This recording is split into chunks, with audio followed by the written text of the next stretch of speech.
नमस्कार दोस्तों, साल 1998 एक अमेरिकन आदमी लगभग $8 मिलियन में एक आइलैंड खरीदता है। नक्शे में देखिए 75 एकड़ का ये आइलैंड कैरेबियन में यूनाइटेड स्टेट्स वर्जिन आइलैंड्स का हिस्सा था। इसका नाम था लिटिल सेंट जेम्स। बाहर से दिखने में ये प्राइवेट आइलैंड किसी स्वर्ग से कम नहीं था। बेहद सुंदर बीचेस, बहुत सारी ग्रीनरी, बीच में एक महल जैसा लग्जरी बंगला था, चारों तरफ लग्जरी गेस्ट विलास थे, 2 बड़े स्विमिंग पूल, जिम और एक हेलीपैड भी था। लेकिन इसी स्वर्ग के अंदर छुपा था एक बेहद काला सच।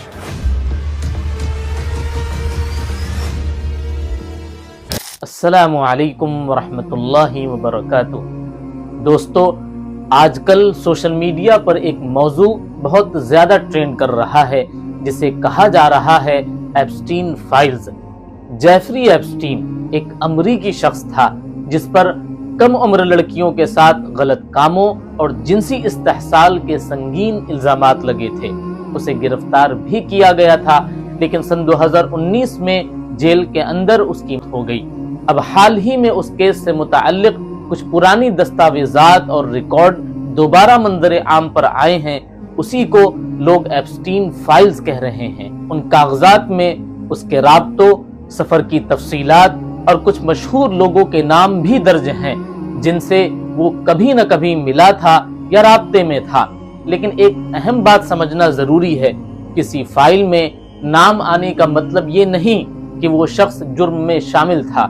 बहुत से नाम सिर्फ जान पहचान या मुलाकात की हद तक भी हो सकते हैं। असल फैसला सिर्फ अदालत और पक्के सबूत से होता है। उन फाइल्स के सामने आने के बाद सोशल मीडिया पर बहस तेज हो गई है। कुछ लोग इसे एक बहुत बड़े राज से पर्दा उठ जाना कह रहे हैं और कुछ लोग खबरदार कर रहे हैं कि बगैर सबूत किसी पर इल्जाम लगाना ये सही नहीं। तो खुलासा ये है कि मामला संजीदा तो जरूर है, लेकिन हमें हर खबर को समझदारी और तहकीक के साथ देखना चाहिए। सिर्फ ट्रेंड देखकर राय नहीं बनानी चाहिए। सच्चाई हमेशा मुकम्मल मालूमात और अदालत के फैसले से ही वाज़ेह होती है। दोस्तों, एप्स्टीन फाइल्स पर आपको एक वीडियो दिखाते हैं, जिसे देखकर आपको बड़ी हैरानी होगी और आप सोचने पर मजबूर हो जाएंगे। ये है वो बदनामे ज़माना आइलैंड जिसे लिटिल सेंट जेम्स या फिर एप्स्टीन आइलैंड कहते हैं। 72 एकड़ के इस आइलैंड पर तकरीबन हर लग्जरी मौजूद थी। यहाँ लग्जरी रिजॉर्ट से लेकर प्राइवेट डॉग्स और लाइब्रेरी से लेकर सिनेमा, सब कुछ मौजूद था। दुनिया की बड़ी शख्सियात का इस आइलैंड पर आना जाना लगा रहता था।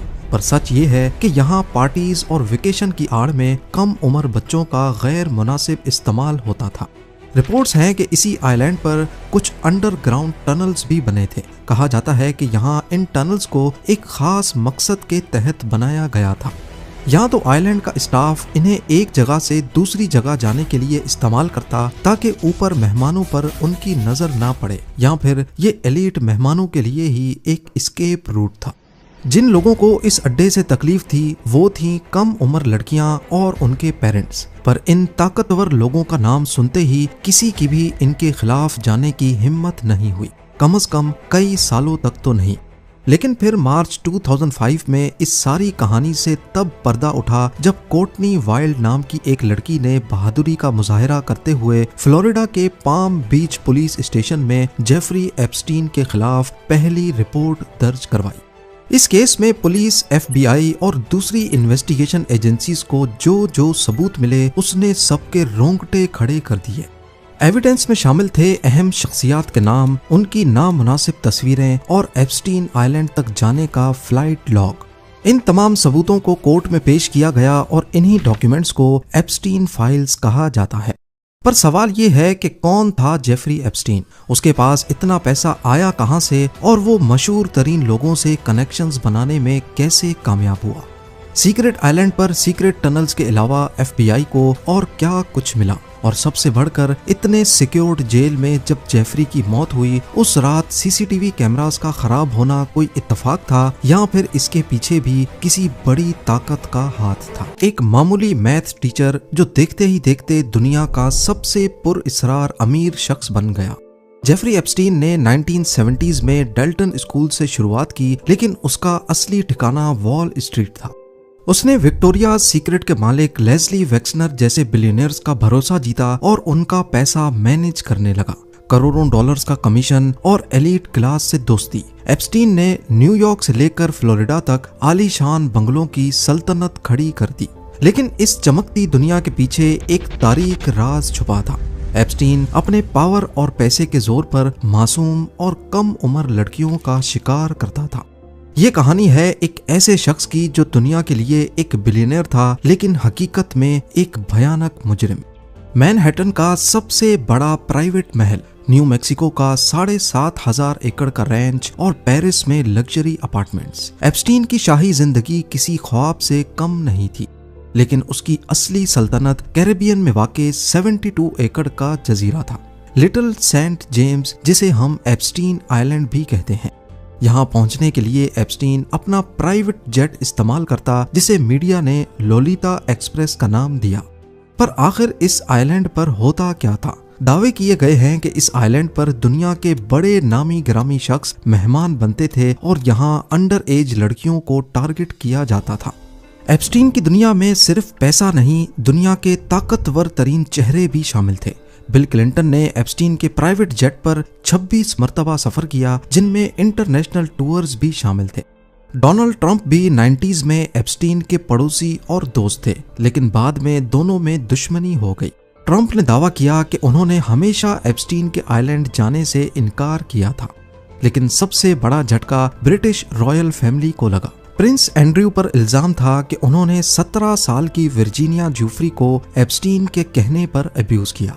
वर्जीनिया की प्रिंस एंड्रयू के साथ वो मशहूर तस्वीर दुनिया भर में वायरल भी हुई।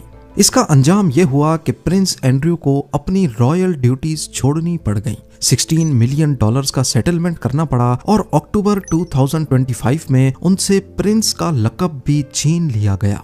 बिल गेट्स से लेकर हॉलीवुड स्टार्स तक हर कोई एप्स्टीन के सोशल सर्कल में था। FBI को एप्स्टीन के घर से ढेरों सीडीज और फोटोज मिली, जिससे ये भयानक शक पैदा हुआ कि वो इन बड़े लोगों को ब्लैकमेल करता था। हालांकि कानून को अब तक कोई क्लाइंट लिस्ट नहीं मिली, लेकिन एप्स्टीन के ये ताल्लुकात आज भी दुनिया के लिए एक उलझी हुई पहेली है। एप्स्टीन के गुनाहों का भांडा सबसे पहले 2005 में फूटा, जब फ्लोरिडा की कोर्टनी वाइल्ड नामी लड़की ने हिम्मत दिखाई और पाम बीच पुलिस को एप्स्टीन के खिलाफ बयान दिए। पुलिस इन्वेस्टिगेशन ने दुनिया को हिला कर रख दिया। पता चला कि एप्स्टीन एक दो नहीं बल्कि दर्जनों अंडर एज लड़कियों का शिकार कर रहा था। और यहीं से शुरू होता है दुनिया की जुडिशल तारीख का सबसे बड़ा मजाक। 2008 में जब एप्स्टीन को उम्र भर के लिए जेल जाना चाहिए था, तब एक सीक्रेट डील तैयार की गई। यूएस अटॉर्नी अलेक्जेंडर एकोस्टा और एप्स्टीन के महंगे वकीलों ने मिलकर विक्टिम्स को अंधेरे में रखा और एक ऐसा समझौता किया जिसने एप्स्टीन को बचा लिया। नतीजा, एप्स्टीन को सिर्फ 18 महीने की सजा हुई और हैरत की बात यह कि उसे जेल में भी VIP ट्रीटमेंट मिला। वो दिन भर अपने ऑफिस में काम करता और रात को सिर्फ सोने जेल जाता था। सिर्फ 13 महीनों के बाद वो पूरी तरह आजाद हो गया। इस डील ने न सिर्फ एप्स्टीन को बल्कि उसके ताकतवर साथियों को भी बचा लिया, जिनका नाम अब भी एप्स्टीन फाइल्स में दबा है। लेकिन यहाँ पर एप्स्टीन ने एक गलती कर दी। उसका घमंड और अपने पर भरोसा ही उसे ले डूबा। अपने आप को बचाने के लिए एप्स्टीन ने अपना ताल्लुक पावरफुल लोगों के साथ जाहिर तो किया, लेकिन ये चीज मीडिया ने पकड़ ली और डील की कहानी पूरी दुनिया में लीक हो गई। उसने समझा था कि पैसों की ताकत से विक्टिम्स को यानी उन लड़कियों को खरीद लेगा, पर यह उसकी सबसे बड़ी गलत फहमी थी। कोर्टनी वाइल्ड के स्टैंड लेने के बाद और भी काफी लड़कियों को हिम्मत हुई और उन सब ने एप्स्टीन के खिलाफ एक स्टैंड लिया। उन्होंने 2008 की इस डील को कोर्ट में चैलेंज करना शुरू कर दिया। जुलाई 2009 में एप्स्टीन की एक विक्टिम वर्जीनिया जूफ्री ने सिविल लॉ सूट फाइल किया, जिसमें उसने कहा कि एप्स्टीन और घिलेन मैक्सवेल ने उसे मशहूर लोगों के साथ गलत काम करने पर मजबूर किया। यहाँ आपको बताता चलूं कि घिलेन मैक्सवेल एप्स्टीन की गर्लफ्रेंड थी, जिसका इस जुर्म में बहुत बड़ा किरदार था। उसका काम मासूम अंडर एज लड़कियों को रिक्रूट करना था। वो स्कूल्स के बाहर लड़कियों को पैसों का लालच देकर जॉब के बहाने हायर करती थी। 2010 के बाद से ही थोड़ी बहुत खबरें निकलना शुरू हो गईं कि एप्स्टीन ने कैसे फ्लोरिडा में अपने लिए सजा खरीदी थी। 2011 में डेली मेल ने जूफरी का इंटरव्यू छाप दिया जिसमें प्रिंस एंड्रयू का जिक्र था, जिससे शहजादी की मुसीबतें शुरू हो गईं। फिर 2015 में अमेरिकन मीडिया में भी ये सवाल उठने लगे कि आखिर एप्स्टीन को इतनी रियायत क्यों मिली थी। सालों की खामोशी के बाद 2018 में एक बड़ा धमाका हुआ। जर्नलिस्ट जूली के ब्राउन ने अपनी रिपोर्ट परवर्जन ऑफ जस्टिस में फाश किया कि कैसे सिस्टम ने मिलकर एक मुजरिम को बचाया था। इस रिपोर्ट ने अमेरिका में जैसे आग सी लगा दी। इस रिपोर्ट के चलते 6 जुलाई 2019 को जेफरी एप्स्टीन को दोबारा गिरफ्तार कर लिया गया। इस बार कोई सीक्रेट डील काम ना आई। अदालत ने उसे बेल देने से इनकार कर दिया और इस पॉइंट पर दुनिया के ताकतवर लोग डर रहे थे कि एप्स्टीन अब एक एक करके सबके नाम उगलेगा। लेकिन ट्रायल शुरू होने से पहले ही दुनिया को हिला देने वाली खबर आई। 10 अगस्त 2019 की सुबह न्यूयॉर्क की सबसे महफूज जेल में एप्स्टीन की लाश मिली। Jeffrey Epstein. Epstein was found dead in his jail cell in New York on Saturday. Official report में कहा गया कि उसने खुदकुशी की है, लेकिन हकीकत बहुत अजीब थी। उस रात जेल के कैमरास खराब थे, गार्ड्स सो गए थे और एप्स्टीन को अचानक सुसाइड वॉच लिस्ट से हटा दिया गया था। अब अमेरिका की गलियों में एक ही नारा गूंजने लगा कि एप्स्टीन ने खुदकुशी नहीं की थी। लोगों का मानना है कि उसे खामोश करवाया गया ताकि दुनिया के बड़े नामों के राज हमेशा के लिए दफन हो जाएं। हालांकि कानून ने इसे सुसाइड ही कहा, मगर आज भी ये दुनिया की सबसे बड़ी पहेली है। एप्स्टीन की मौत के बाद नजरें उसकी सबसे करीबी साथी गिलेन मैक्सवेल पर टिक गईं। मैक्सवेल, जो एक मशहूर British media tycoon Robert Maxwell की बेटी है, को एप्स्टीन की मैडम कहते थे। वो ही एप्स्टीन के लिए नौजवान लड़कियों को ढूंढने, फंसाने और उन्हें ट्रेन करने में मदद करती थी। एप्स्टीन के गुजर जाने के बावजूद FBI ने अपनी तफ्तीश जारी रखी और 2 जुलाई 2020 वाले दिन गिलेन मैक्सवेल को न्यू हैम्पशायर के एक दूर दराज फार्म हाउस से गिरफ्तार कर लिया। जेफरी एप्स्टीन तो मौत की शक्ल में सजा से बच निकला, लेकिन उसकी सबसे बड़ी साथी गिलेन मैक्सवेल कानून के शिकंजे से ना बच सकी। नवंबर 2021 में न्यूयॉर्क की अदालत में विक्टिम्स के दिल दहला देने वाले बयानात ने दुनिया को रुला दिया। पता चला कि मैक्सवेल सिर्फ एक साथी नहीं, बल्कि इस पूरे ट्रैफिकिंग नेटवर्क की मास्टरमाइंड थी, जो मासूम बच्चों को एप्स्टीन के लिए तलाश करती थी। जून 2022 में अदालत ने मैक्सवेल को 20 साल कैद की सजा सुनाई। जज ने साफ साफ कहा, ये बच्चों पर जुल्म की सजा है। मैक्सवेल आज फ्लोरिडा की एक जेल में अपनी सजा काट रही है। एप्स्टीन के मरने के बाद उसकी दौलत से विक्टिम्स के लिए एक फंड बनाया गया, जिससे अब तक 150 से ज्यादा सर्वाइवर्स को $121 मिलियन तकसीम किए जा चुके हैं। एप्स्टीन तो मर गया, लेकिन उसकी फाइल्स ने 2025 में दुनिया की सियासत में आग लगा दी। जनवरी 2024 में एप्स्टीन फाइल्स को पब्लिक करने का सिलसिला जनवरी 2025 में डोनाल्ड ट्रंप के दोबारा सदर बनते ही एक नया मोड़ इख्तियार कर गया। ट्रंप ने कैंपेन में वादा किया था कि वो एप्स्टीन की फाइल्स रिलीज कर देंगे।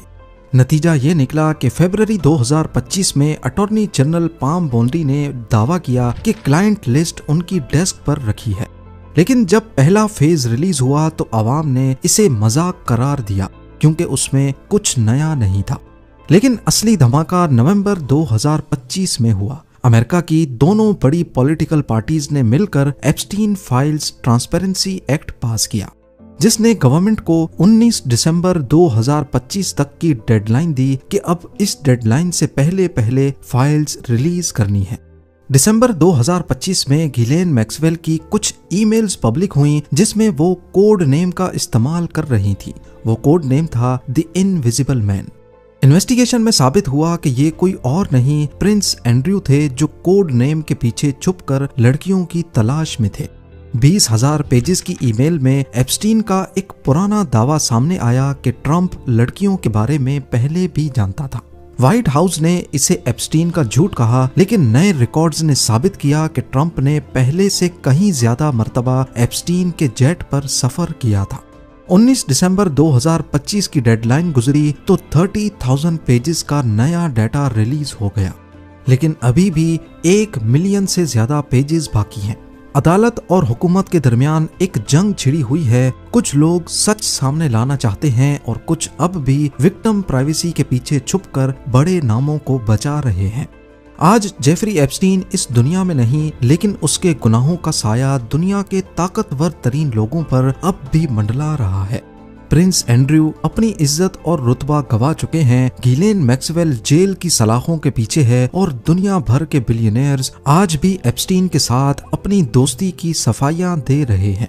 2005 में एक बच्ची की खामोश आवाज से शुरू होने वाला ये सफर आज दुनिया का सबसे बड़ा करप्शन स्कैंडल बन चुका है।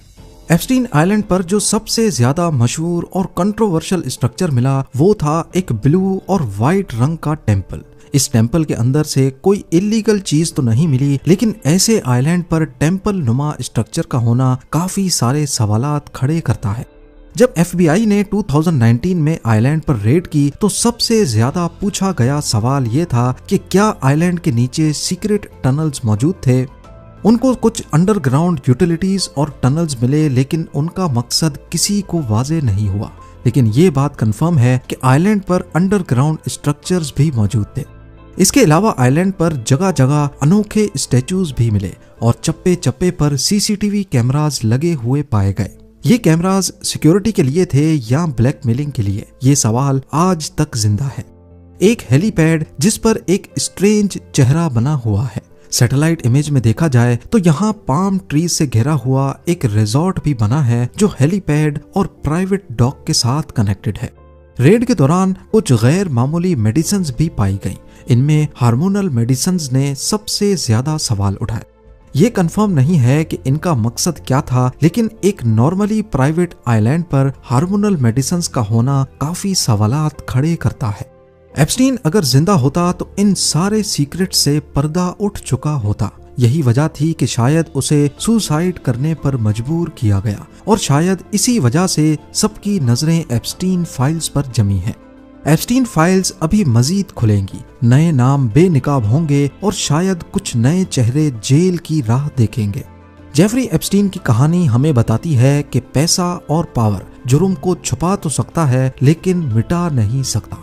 कुदरत की लाठी बेआवाज जरूर है, लेकिन जब पड़ती है तो बड़े बड़े तकब्बुर के मीनार मिट्टी में मिल जाते हैं।